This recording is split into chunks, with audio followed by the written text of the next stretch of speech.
depending on whether someone is hourly or salary, somewhere between 20 and 60% of new hires quit in the first 100 days.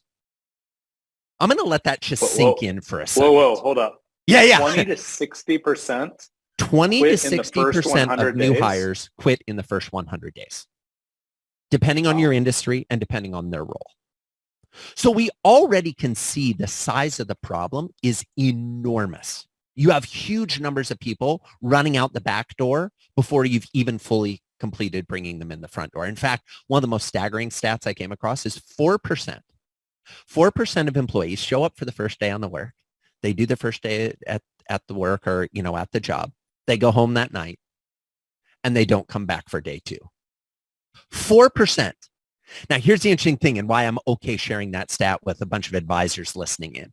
You know that 4%, that seems like a little number, Joey. No, 4% is a gigantic number when you think about all the time and effort it takes to get a new employee in the door, all the money you spend recruiting, hiring, going through the interview process, bringing them on board, training, planning the first day. And that's 4% are leaving after day 1. These are huge problems. When we turn around and we look at how much does it cost to replace an existing employee, we looked at studies from around the world. And what we found is on average, it's somewhere between 100 and 300% of that employee's salary to get a new person in the role. So let's say you're hiring a $50,000 role. It's going to cost somewhere between $50,000 and $150,000 to get a new candidate into that role if that first person leaves. And that's before you start paying their salary. So that's independent of their salary. That's what I was about to ask you. So that's, let's just say $50,000, I'm going to say team member because employees. I love it. So $50,000 team member, $50,000 team member annual salary leaves. We're just simply replaced with another $50,000 salaried team member, excluding the apples to apples there, 50 to 150 on top of that to replace. Correct. Can you break that down? Help me understand. Yeah, some people are like, wait a second, please. Joey, that's got to be, this is fake news. This is made up math. What are you talking about, Joey? Here's the thing. Most businesses fail to accurately track, measure, or value the time it takes to identify, interview, and onboard a new employee. So part of that $50,000 to $150,000 is whoever is in charge of hiring, the time they're going to spend on this project that isn't tracked. So if you're the leader, you're the owner, and it's like, great, you're going to have to sit through 4 or 5 hour interviews. Awesome. What's your effective hourly rate?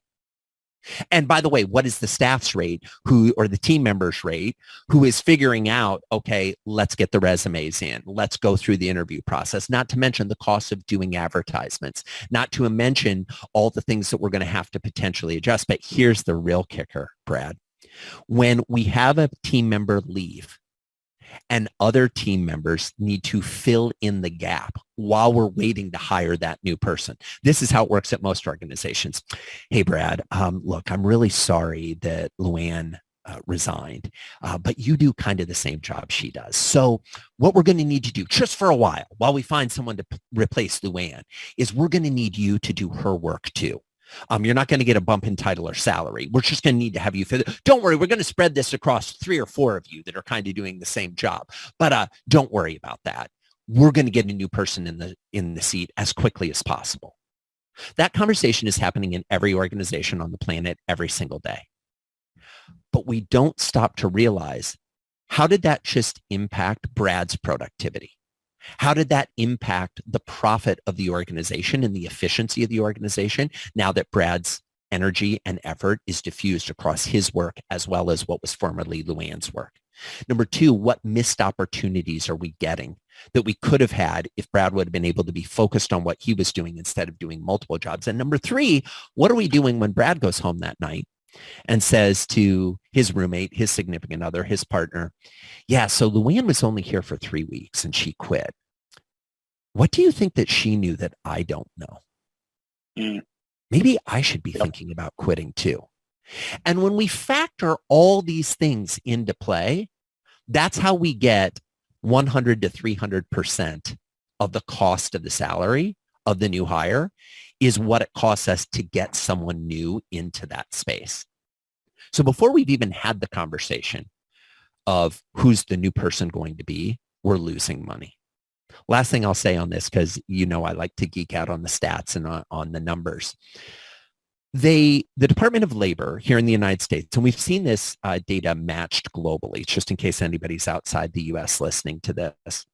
The Department of Labor did some research where they went to employees and they asked them, did you participate in a strong onboarding program when you were a new employee? That's all they said. Self-define the word strong, self-define the word onboarding. But do you feel you participated in a strong onboarding program? Yes or no?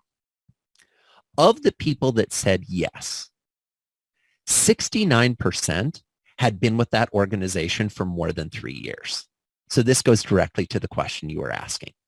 If we focus on that first 100 days, we are extending the total time that an employee will stay as well as their productivity. They also found some research that was commissioned by Glassdoor that it's an 82% increase in productivity and a 70% increase in retention if an employee feels that it was a strong onboarding program.